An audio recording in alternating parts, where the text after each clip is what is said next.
So welcome, everyone. And for those who can't make it, you're in our hearts. We know there's a big group that were keen to be with us today. So our online mastermind today is a simple approach to building $1 million portfolio. It's financial literacy is massively close to my heart, particularly when it comes to women. It's a big issue that we realised in a survey that we did way back in 2016, that women's literacy around investing and around looking after themselves and their own financial wealth and their strategies around wealth building and wealth creation and protection is a big issue, because we quite often think we'll get around to it one day and don't always put those ideas in place first. So I'd just like to acknowledge the beautiful, sacred and sovereign Indigenous lands in which we're all meeting around this country. We've got people zooming in from all parts of Australia, and we pay our respects to elders past, present and emerging, and celebrate our Indigenous sisters in business. I'm on the land of the Whadjuk people of the Noongar Nation in Bulu in Perth. I'm Lyn Hawkins, the Businesswomen Australia founder and national director. So for those of you who don't know me and you might be tuning into a recording, I'd love to hear from you and to see you get engaged with our incredible community. Really is a dynamic community that's growing all around the states, different sectors, different industries and professions, women at all levels, whether they're business owners or entrepreneurs, whether they're on boards or they're aspiring to be on boards, leaders, emerging leaders. So the areas we do focus on, of course, leadership is a big one, self-leading and improving and understanding ourselves as we navigate the challenges of life, working and life outside work. The business improvement side of things is the sorts of things that Helen is going to be sharing in terms of understanding our own personal business and our own wealth as a business, in addition to topics that we quite often have around things like cybersecurity, around cash flow, around understanding budgets and financial statements, right through to marketing, business development, HR, people management and culture, change management. So loads of topics that we cover, but it's the personal growth piece that we really also really embrace as a part of our focus on being leaders of self as well as leaders of others. And of course, connecting in the friendships and the profile building is a really important part of what we're all about. The thing that brings all these different minded and diverse women together are our shared values. So inclusion and diversity is really important to us, and we welcome any women, no matter what cultural background and where they're from or where they're at. We'd really love to see more women get involved across the states. So for those of you who are thinking about joining and you listening to this recording, I would love to have a chat with you. So don't forget to reach out to me. There's lots of involvement and support and engagement. It's not program based particularly, although we are launching a program for high level women later this year called The Boardroom, which is kind of like a tech or a YPO or a CIO Institute kind of peer group, like for high level women, but on steroids, particularly for women, where they can bring their whole selves to that program.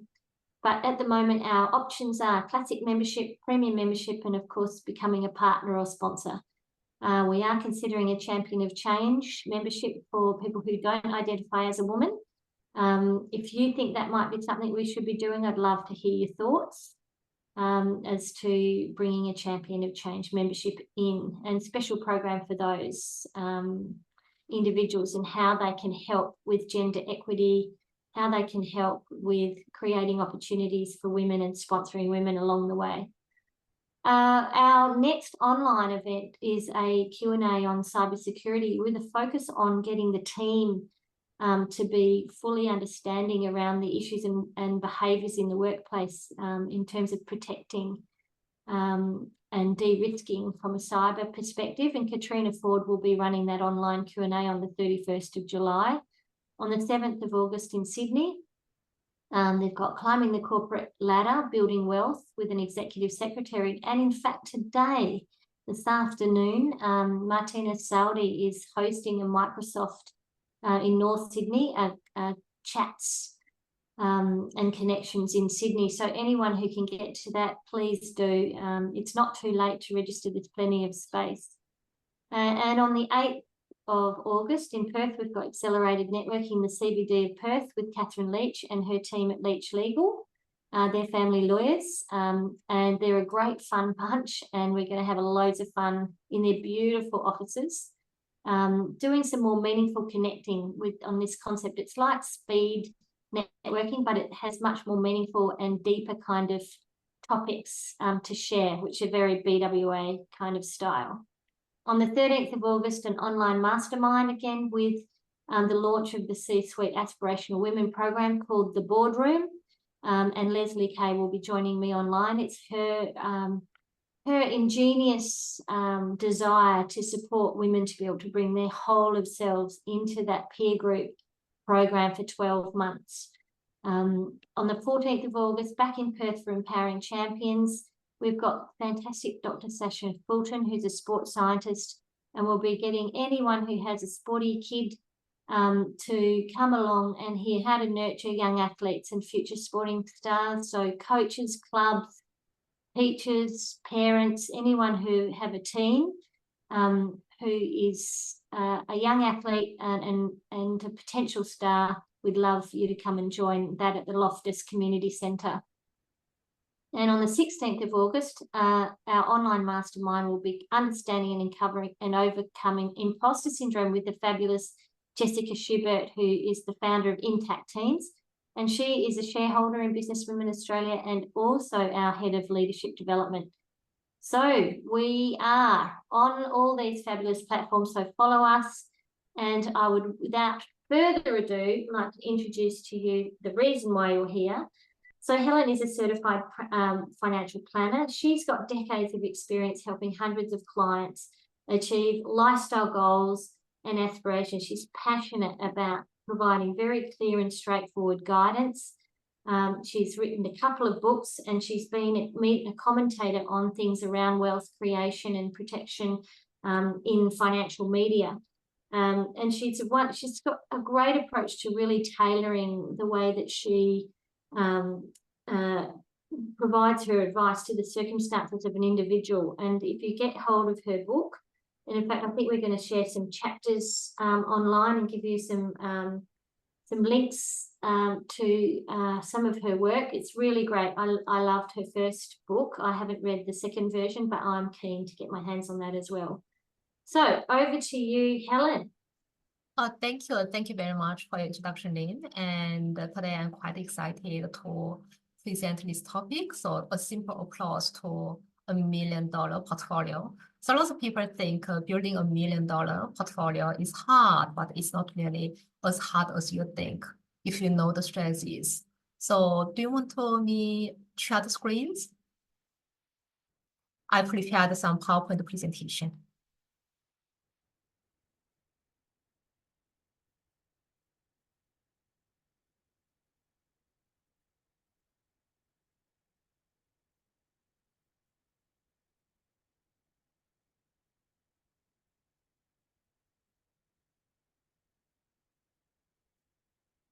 Can you see the screen? We're just seeing a black screen there, but maybe while you're, oh, there it is, it's coming on. Maybe just before you start, yep. Joe, have you got your financial plan in place already? Do you want to unmute? It seems unfair to call me out like that. Yeah. Yeah, look, I have a financial plan, but it's ever evolving because I'm 33, unmarried, no kids. So I have the luxury of changing plans, I think, quite often. So yes, but it's quite loose. Yeah, awesome. And Melanie's in a shared workspace, so she's lucky she won't have to talk. So she can just pop in the chat box where she's at. Good Not one, fair, Melanie. That's clever, especially considering I'm recording this. But look, I love that you shared that, Joe, because, you know, I think back, you know, to when I was at that stage too. And I was really kind of thinking that, you know, I had all this time ahead. And it'll be really interesting to see what Helen's view is about that. So go forth and I think today's topic is perfect for someone like Zoe. So it's very young and ambitious, but you got plenty of time on your side. So you got 20 years and 30 years and 40 years for you to build wealth. And like building your wealth using compound interest is going to be perfect for you. So is there anything you want to get out particularly today? Is there anything, do you have any nice burning questions and burning topic you would like to discuss? Such a good question. I feel quite lucky, I guess, that I'm the only person to be able to contribute to that. Oh, and Melanie has some stuff in the chat too, but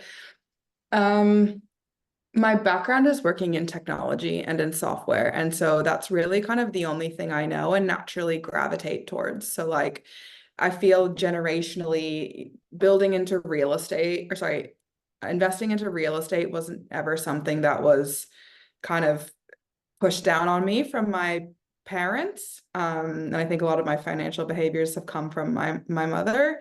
So like, I don't really know what my other options are, to be quite frank. I know how to invest in tech, and that's kind of where it sits. And so I think for me, it's like having like assets that I can liquidate at any point in time is quite attractive, because I don't know where I want to live in 5 years or 10 years. I don't know if I'm going to have children, but at the same time, because I don't have like a milestone that I'm working towards, it also means I don't always stick to my plan. So I don't know if that answered your question, but I guess just to better understand like how I might create a portfolio of sorts, as opposed to being kind of narrow in my thoughts.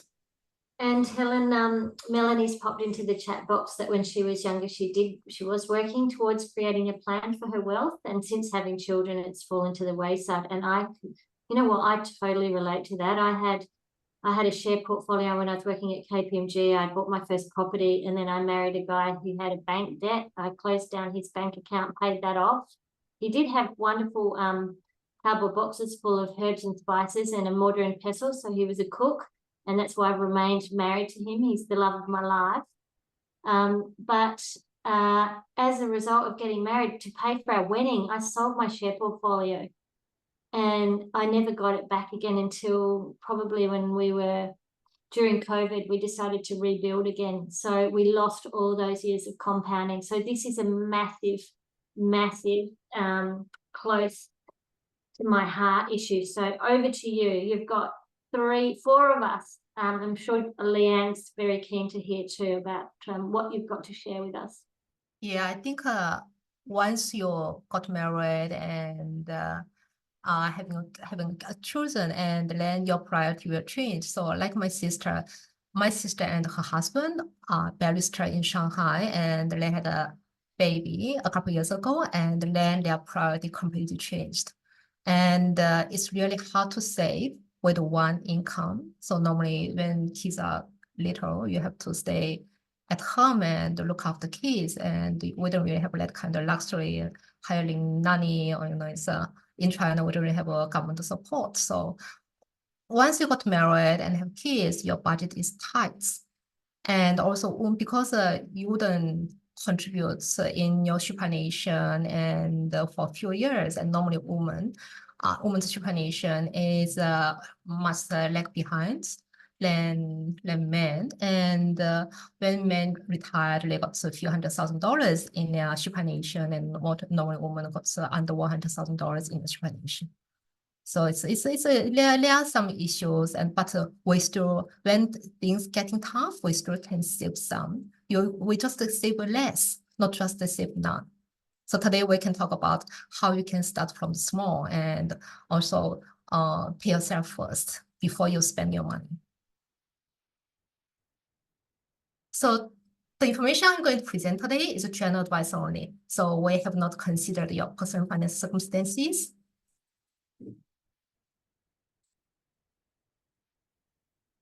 So how to build $1 million portfolio? So everything in your life start in the mind first, then it will appear in your life. So money is no exception. So if you want to have a wealthy life, you need to have a wealthy mindset. But we normally grow up listening our parents complain about money, and let us say that money is not really enough. So today we're going to talk about how we can change our mindsets. And starting from 0 to million is more about habits than strategy.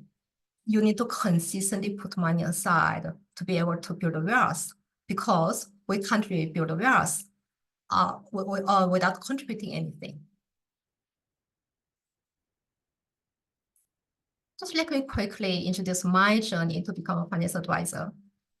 I was born in China, and I didn't learn good money management skills from my parents because they struggled on the earning and the spending treadmill. Of course, they didn't have any financial plan in place and spend most of their money on lifestyle and kids education. They sent me to Australia to finish my studies and expected me to study hard, get a degree, and then get a secure job like many other Asian parents hope for their kids. After I moved to Australia, I stayed with the Australian homestay mom, and I remember her financial plan. At that time, she was in her 60s, and every Saturday evening, she poured herself a glass of wine and waited for her lotto number to be called on TV and dreaming about how to spend the winnings. They are the main money messages I got from my Chinese parents and Aussie mom. When I studied at uni, I read Robert Kiyosaki's book, Rich Dad and Poor Dad, and this book really opened my eyes to the world of wealth and investing. And then I borrowed $5,000 from my parents and started investing. In 12 months, I lost them all. So I was devastated. $5,000 was lots of money for students back then. Then I realized that reading a few books is not enough to be a successful investor. That was the main reason I got into the financial planning industry. I started my career as a financial advisor in 2011 at the National Ocean Bank and started my own business in 2020. And I understand most people like me don't grow up with a how-to-money manual. So it is my responsibility to empower and educate others with the knowledge and skills I learned along the way.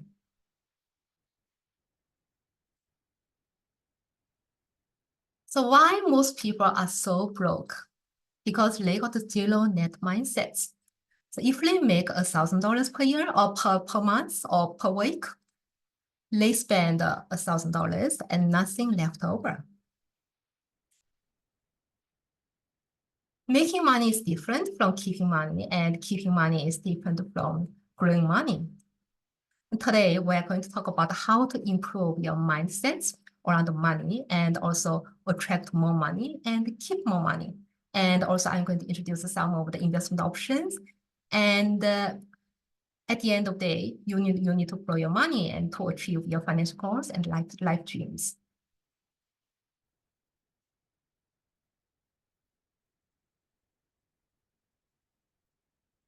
Before I talk about the tools, technical stuff of financial planning, I want to talk about the toolbox, which is the inner game of money. If your subconscious mind is not set for success, nothing you learn, know, or invest in will make much of a difference. The things you saw, the things you heard, and the events you experienced when you were young will form how you feel and think about money. So for example, my dad was quite successful in his field, but my mom always complained that we didn't have enough money.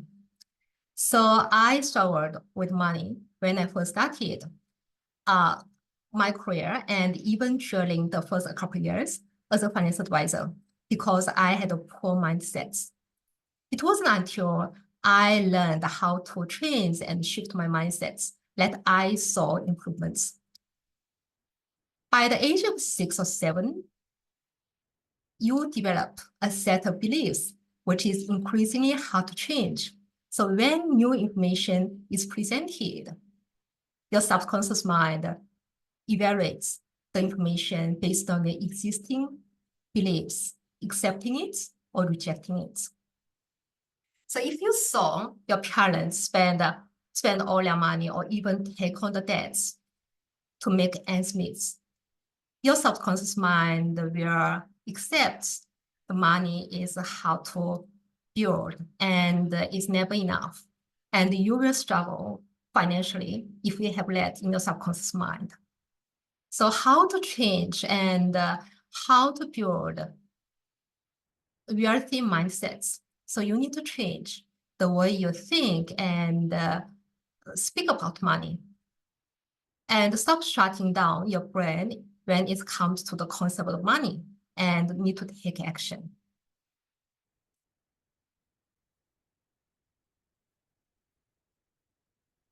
Today, I'm going to talk about little techniques about putting money aside and how to improve your mindset. And also, I'm going to explore other investment options in the markets. And please download the first chapter of my book on my websites, and what explains money mindset more in detail. And Lyn, can you just upload the link to the chapter in the chats?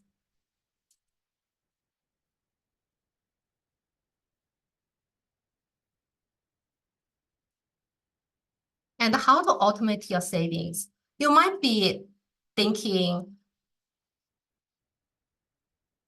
start save your money and invest when you have more money. So make more money from your business or get a pay rise or waiting for interest rates go down. But if that day doesn't come in sooner, what are you going to do? There is another way. We call it as a pay yourself first. So every payday when money hits your transaction accounts, you make an automatic transfer to 3 accounts: emergency fund, investment fund, and retirement saving accounts. And for the emergency fund, we normally recommend 3 to 6 months living cost. And retirement savings, we mainly refer superannuation in Australia. And for the non-super investment options, I'm going to explore more later on. And also you need to start small. I saw so many individuals dive into the intense exercise only to quit. After a few days, they feel soreness and aches. Instead of starting 1 hour intense exercise, you can start from 50 minutes walk and increase slowly. Same rules apply, savings and investing. You can start from a few dollars a week and increase gradually. Then you feel the process is much more manageable and sustainable. And paying yourself first and starting small are really simple technique, but you need to take action. So we're all, yes. Helen, I'm just thinking, these are such simple things, aren't they, to set up? It's just about sort of taking the time out, carving out some time in your diary to say, I'm going to do these tasks, because it's just a task, setting up the accounts, making sure that those automatic transfers are going through. I just wanted to stop you there because I just wanted to say to everyone, look, Simon and I did this, we did this quite a while ago, and set up the buckets. With Macquarie, we could have all these offset accounts, and we set up all these different offset accounts, the emergency fund, investment fund. We even did our holiday fund as another one. And it just, once we did that, and it was all automated coming out, as soon as our payday came in, the next day everything went out so that I didn't even see it. So my household spending account was the only one that we had access to, in terms of our everyday transactions. Is this what you mean, Helen? Yeah, so it's you save and invest first and spend what is left. So that is pay yourself first, and we always encourage you to start from small. Some people think, oh yeah, one day if I have an extra $1,000 per month, and then I'm going to start. But that day may never come along. So don't start from $1,000. You start from $100 per month or a few dollars per week. Start with 100, start with 200. Yes, yeah. Whatever, and then it's achievable. So Leanne and Joe, Melanie, you know, really these are just very achievable amounts to put in. And it's getting that discipline to start small, and then as opportunities come, you'll find yourself adding more in. Like you'll go, oh, I've actually saved a bit of money this month. I'm actually going to stick that straight into my investment fund before I spend it. It just changes your whole mindset. It's so practical.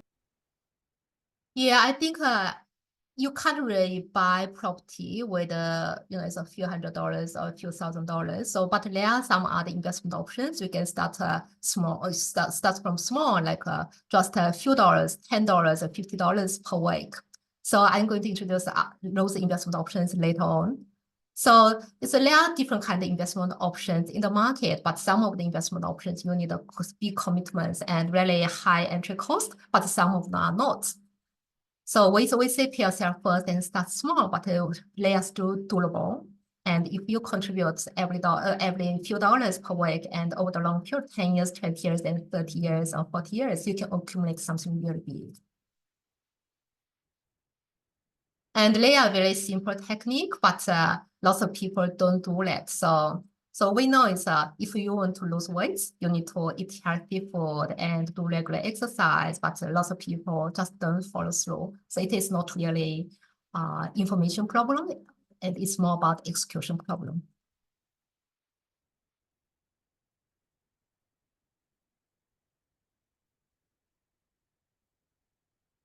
Yeah, so here we got all the different kind of investment options. So cash is a very low risk investments, and the money sitting in your bank accounts. It's low risk but low returns and couldn't really keep up with inflation. Fixed interest, it's like a bond and fixed term deposit.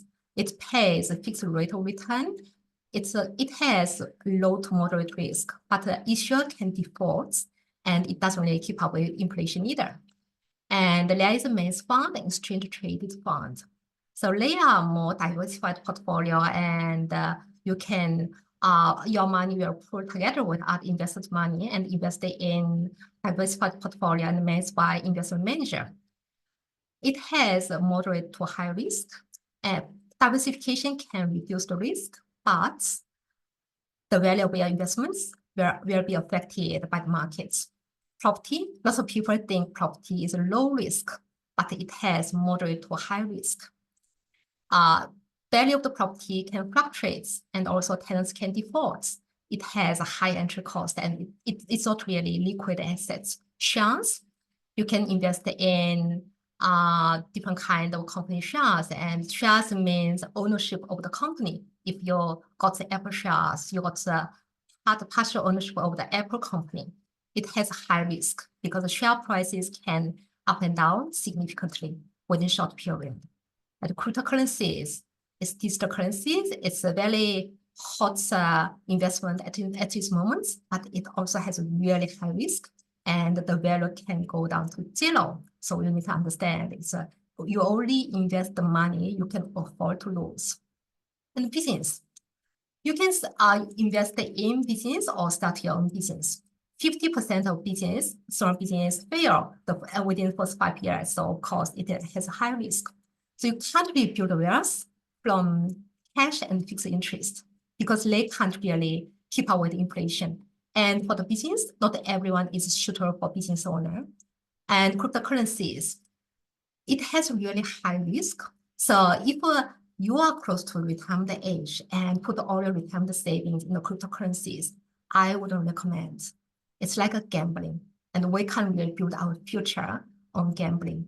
So you can diversify some of your money in the cryptocurrencies, but to put 1% into the cryptocurrencies, it's really, really high risk because it can go down to zero. So when I look at my affluent clients, most of them build their wealth from mass fund, exchange traded fund, and property and shares. But if you invest in property and shares, we call it as a really active investing. So you need to do the research. It's more hand-on investing, and you need to do the research and choose the right properties and shares. And if you invest in mass fund, exchange traded fund, we call it as a passive investments.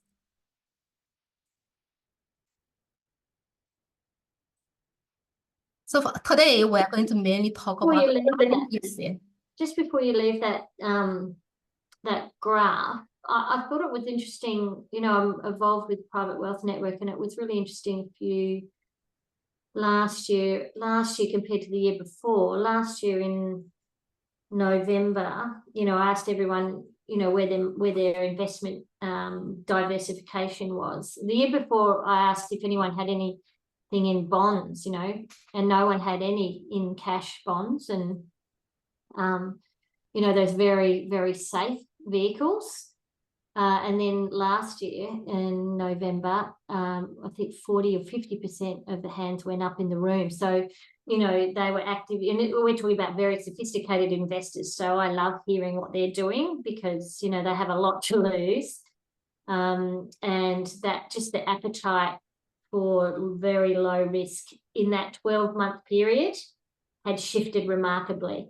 Just yeah, thought I'd just make that observation, Helen. Yeah, so for like a cash is you can put your emergency fund in the cash, or if you want to achieve something like buying a house in the next 12 months, you can put the money in the cash because it is not really affected by markets. And for the fixed interest, so in the last 1 or 2 years, fixed interest become more popular because we got higher interest rates and we got more returns from the fixed interest. But for the long term, over the long term, we say 10 years or 20 years, it's really hard to keep up with the inflation. So when I look at the pre-retirees and retirees, we still put some money in the cash and fixed interest. Between 30 to 50% of their retirement savings put in the cash and fixed interest because they are very close to their retirement age. And one day they stop working and they start to withdraw the money from their retirement savings, from their superannuation and investments. So in that for their situation, I think put some money in the cash and fixed interest is doable, is the right option for them. But if you look at the building of wealth over the next 20 years and 30 years, if you're not close to retirement age, put money in the cash and fixed interest is not going to give you the return to you after and help you achieve financial freedom or retirements. So it depends on need. So if you are conservative and close to retirement age, you still need to put some money in the cash and fixed interest. But if you are in the accumulation phase, if you are in the 20s and 30s and 40s, put lots of money in the cash and fixed interest won't help you grow your wealth. I hope I answered your question, Lyn. Yeah, it was more an observation. I think where would you put the cash bonds? So that's different than cash, isn't it? Like the bonds. Bond is different from cash. Yeah. So Yes. where do they sit in this? Would they sit sort of between around the sort of fixed interest managed funds kind of risk? So fixed interest got a really low to moderate risk, so it's not really high risk. So the only risk we got is the issuer can default. So nothing is guaranteed in the investment world. So the only risk we got is issuer can default. But the returns over the long period, when we look at the 10 years returns, it's between 3 to 4% for lots of fixed interest managed funds. So when we look at inflation, is around that level. So after inflation, it's really hard to build wealth with fixed interest.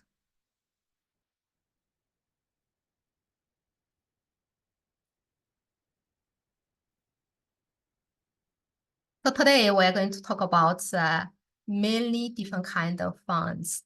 So researching and choosing right property and shares are really complex process, and we can do that within 20 or 30 minutes.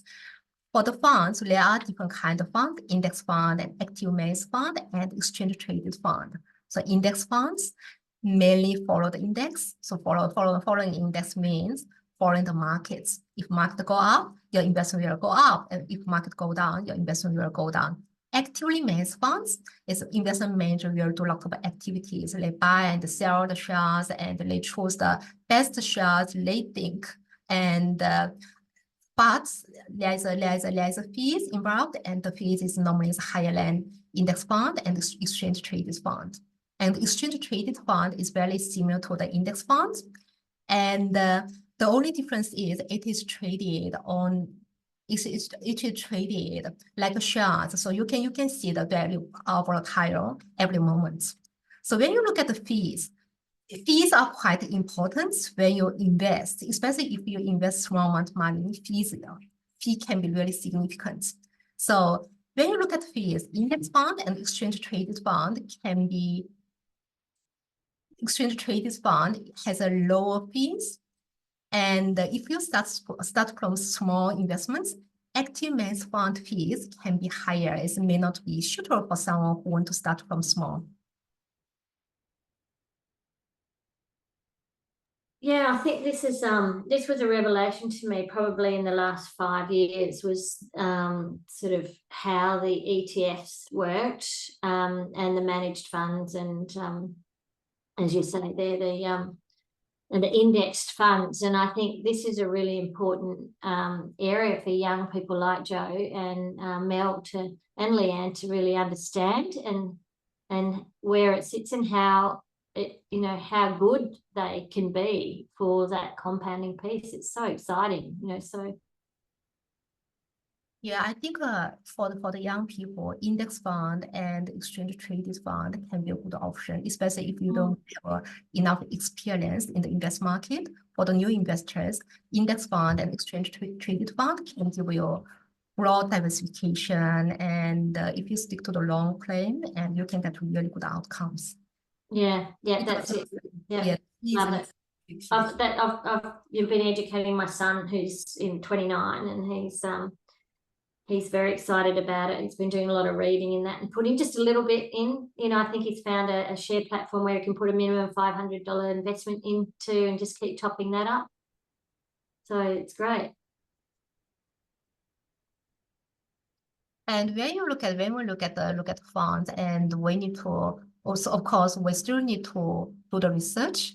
And for analyzing fund, we need to look at 3 key things. So who created the fund, and what actually inside of the fund, and how much money is in the funds. So who created the fund is important, because we want to invest in the funds which is built by reputable money managers, not from a few guys started fund and in their garage. So when things are getting tough, like a financial crisis or financial crisis or another pandemic, we need to ask, can this money manager withstand the downturn?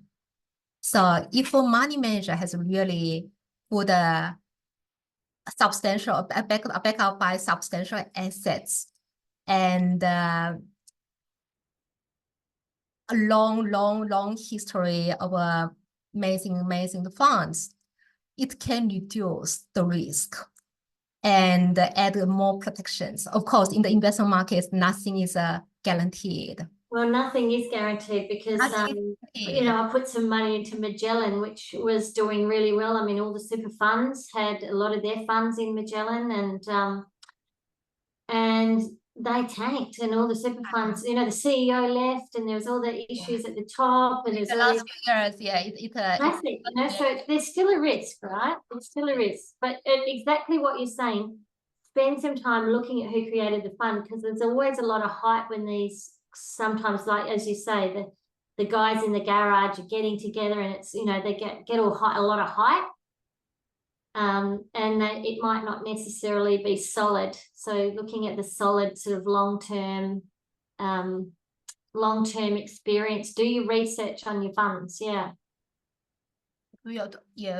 When you invest in the funds, if you don't really get advice from financial advisor, so you still need to do due diligence and do proper research. So look at who created the fund, and the fund size, and what actually inside of the fund. So what companies are you investing in your money?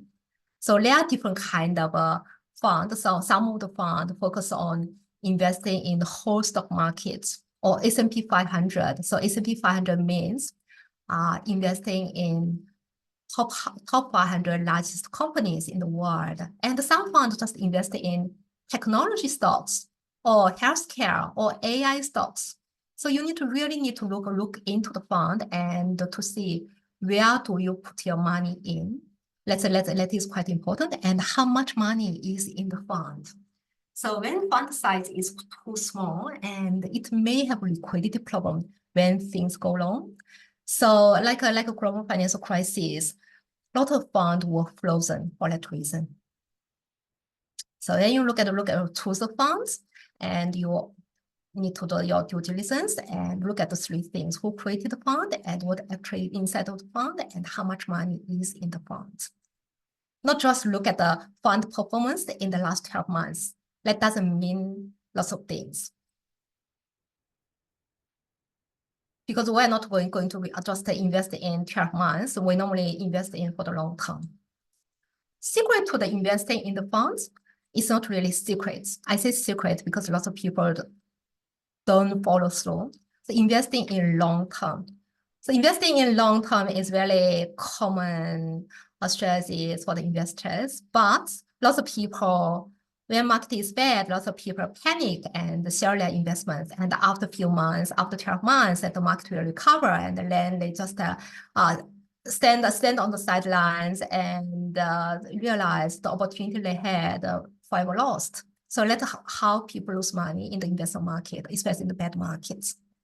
So stick to your plan and invest in long term is one of the most important strategies, and invest regularly. So when you invest in funds, invest in weekly, fortnightly, and monthly is important. It is one of the main strategies financial advisors recommend for our clients. It can reduce the risk, and you can get returns, average returns for that fund. And don't chase shiny objects as performing funds. So what's that mean?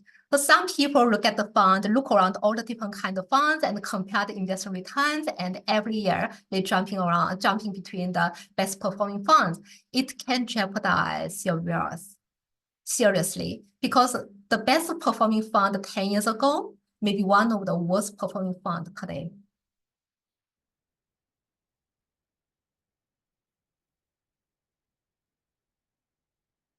So just on that point, Helen, if you're starting, now and you sort of get it happening, how often should you be reviewing it? Rather than chopping around and looking at it all the time and changing things, should you be reviewing it sort of 12 months or every 4 years, or what do you recommend? I would like to say review your fund at least once in 12 months. It's not necessarily mean you need to change your fund every 12 months. But when you choose the fund, it's important you choose the right fund. So choose the right assets, and then you need to stick to the plan.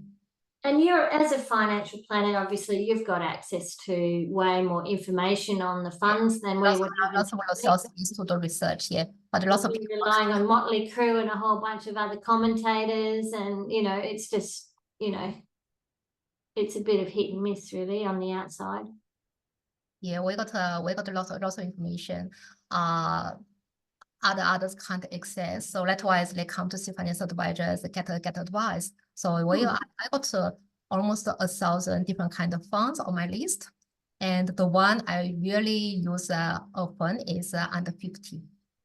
Yeah, great. Okay, that's interesting to know. And compound interest calculator. So I think it is really useful tool for Joe, because you got the time on your side, and the compound interest building wealth using compound interest can be really good strategies for people. And it is one of the easiest way to build wealth. Starting early and benefiting from compound interest, the easiest way to build wealth. And lots of my wealthy clients build wealth using compound interest. And we just quickly go through how to use a compound interest calculator. Hi, can you see the screen for the compound interest calculator? Yeah, I think I think you showed me this last time, and I've used it a few times to explain the compound interest to the kids. Yeah. So if you contribute $1,000 every month. Do you want to share your screen? Okay.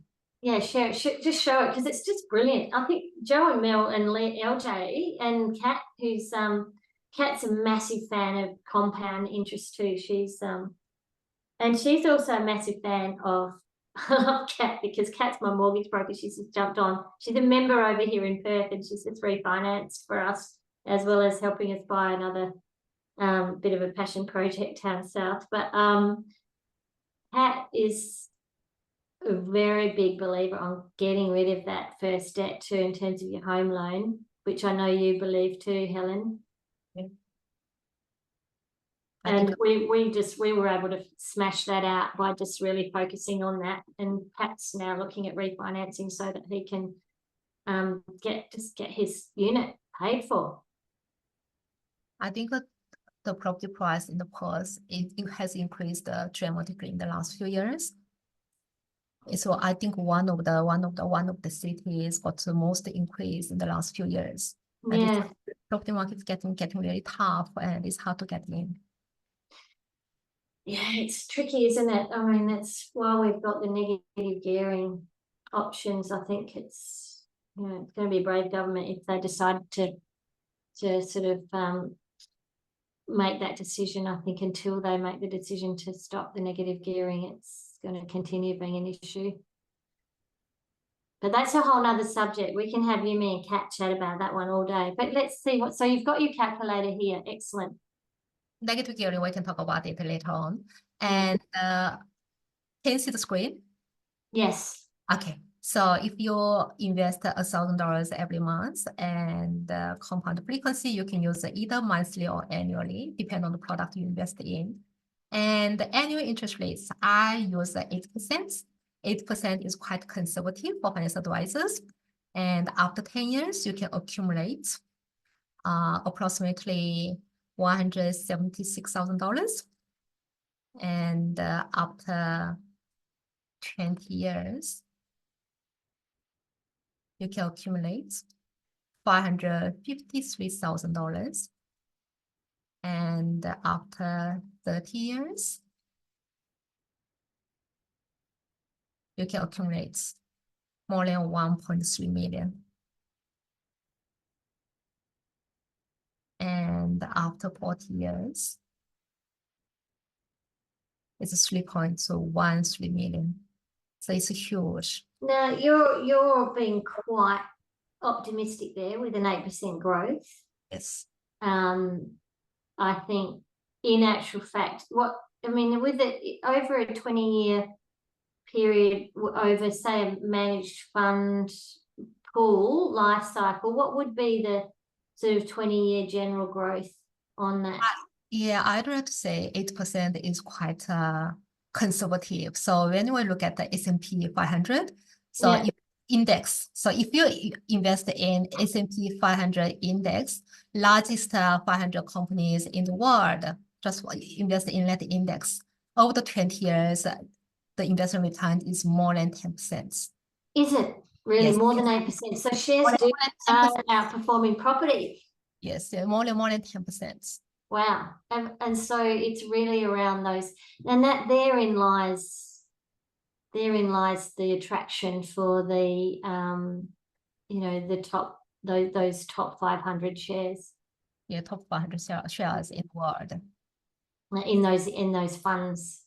Yeah. Classic. That's gold. If there's one thing you listen to Joe and Mel on this, it's really important, this compound interest calculator around those kind of funds that are lower risk, but they're solid. Yeah, if you just invest in fund, which is representing 500 largest companies in the world, you can get more than 10% returns over 20 years, but you need to invest in the long term. So lots of people can't get that returns because when market getting tough, they withdraw the funds. That's why. Yeah. Down market, they withdraw their investment and they make loss. Yeah. Yeah. I've got 19% growth on my choices of my in my P&L, my shares. Helen, you'll be very proud of me. Yeah. And it doesn't mean it's always going to be like that. There's a few dodgy ones in there that I don't like, but it's like different for me because I'm at the later end. This is just playing for me. I wish I'd started when I was like Joe and Mel and LJ much younger, and I wish I'd left my shares in there and found some other way to fund my wedding. That's one of my little regrets, is that if they were all blue chip and they were all in place from speaking to a financial advisor at KPMG who was wonderful. So they were all very low risk, high return. So yeah, that's really useful. The other thing I was thinking as you were chatting was inside superannuation. We've got these super funds that money gets, sort of tunneled away from our salaries, and we've got the option to have a good look inside there and make some decisions based on this sort of information that you've given us too. So I'm sure you would look at people's super funds and see how they're structured and what would be best in terms of where they're at with their age. And there are different kinds of super funds. So there are 3 different kinds of super fund. One is industry fund. So like Australian super and Australian retirement trust and cash super and rest, they are industry super fund, and their fee is lower than other super fund. And if your balance is under $200,000, I wouldn't recommend your other super fund. Stick to the industry super fund because the fee is cheap. yeah. And if you got more retirement savings in your superannuation, and if you want to invest in direct shares and more sophisticated, you want to access more funds, like a wrap account got 500 or 1,000 different kind of investment options. And where did I read the other day in the AFR that some of the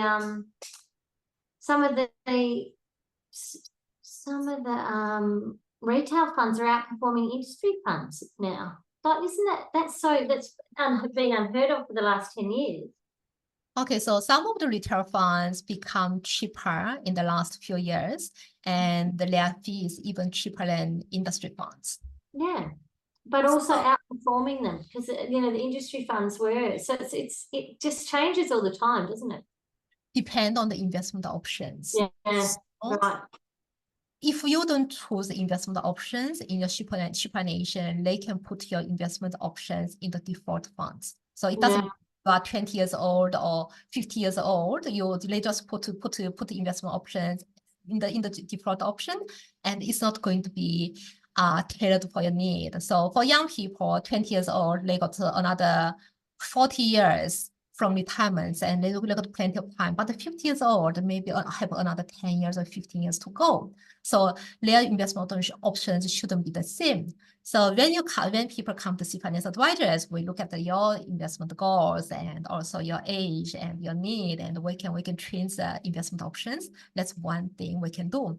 And there are plenty of different kind of investment options, and also some investment options can give you higher returns for the long term. Like a high growth and growth option can give you better returns for the long term than balanced options or conservative options.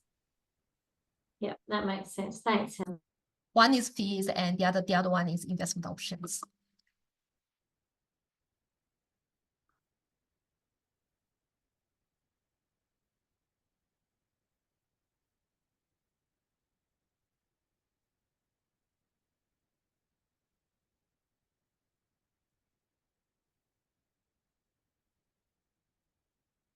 Okay, achieving financial freedom. I can't really avoid this topic because lots of people are dreaming about the financial freedom or early retirements.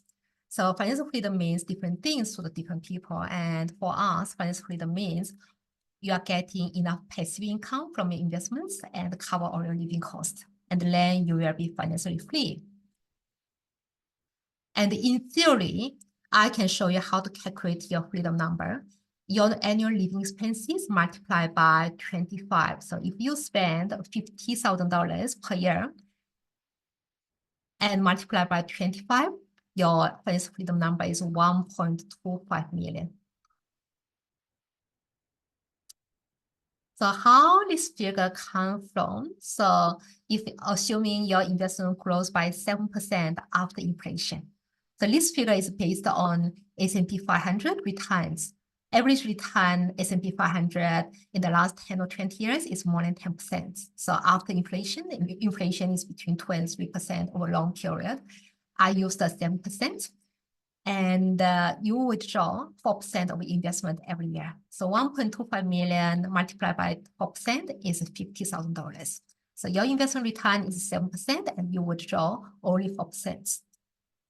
Less than your investment returns. And the key is to never touch your investment principal and only withdraw less than your investment growth.